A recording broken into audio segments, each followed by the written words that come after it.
Well, welcome back to the National Real Estate Cafe with Don Gatling, and welcome back to Gino. Remember this guy? Hey, remember me? I came back all fuzzy and weird. I'll get a haircut next week, I promise. Gino's been gone for the last 3 weeks in Argentina. Fuzzy and fat, actually, Don. Well, but look at him, he's smiling. Yeah, fat boy. Yeah.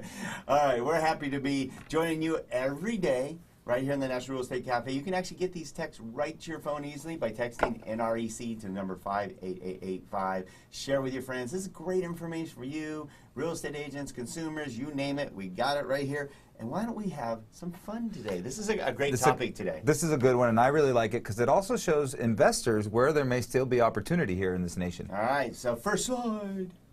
All right. So real estate values today compared to pre-2008 to the peak, Don. The peak. The peak. The one that said, everybody said you will never, ever, ever outdo that peak. That's the highest peak you'll ever see in real estate, will never recover. Well, that's because we lost about half our values. We all know how that went, and there's certain ones. So basically, we got this nice little report, next slide here, from Freddie Mac that basically takes the nation as a whole and the metropolitan areas and compares it with the peak of 2008. Yeah, I love this. Love this chart. Let's take a look at it for a minute. Okay, this is a fun one.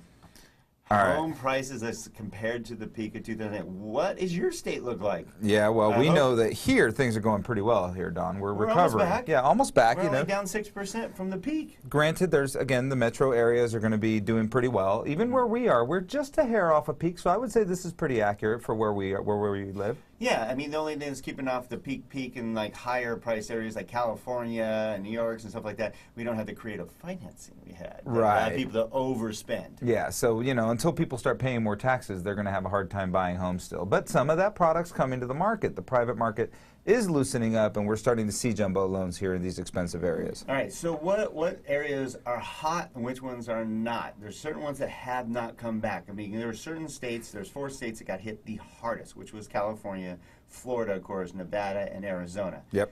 So right now, California's doing the best because it is California. We have the weather, and therefore we always come back strong. But Nevada, not so much. We're down 26% still. Arizona down 18%, and Florida down 8%. So you wonder a little bit about that. And one of the things that I know about Nevada is they're building like crazy again. I don't It's get insane. I don't know how they keep building and building and building. So you've got an People are still getting oversupply. older.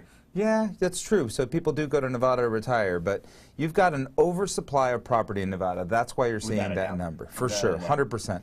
Arizona, well, it's like 120 most of the year. Not much to talk about there. And it got hammered hard. It did. I mean, a lot of people in Florida, too. All the people investing in Florida, all the condos and so forth. So they haven't quite made it all the way back. Arizona was such a speculation state, too, Don. It was almost everybody was speculating there. So was Florida. Yeah, but Florida's a nice place to live, too. You know, so you still have a lot of people retiring in Florida. You had the condo glut in Florida. You just have to screw everything, nail everything down. There is that. We haven't had, yeah. it's funny, we haven't had one of those things in quite a long time, a serious one, and so people forget. So kind of like California earthquakes? Yeah, that thing. Yeah, anyways. Yeah, so let's look at the middle here, because I think that's what's really interesting. Well, look, Texas, it's legislation. They did a great job of bringing businesses to Texas, that's right? True. Their government did a great job. I think they had like no tax for 10 years or something, and you're seeing the results of that right now. And it's affordable.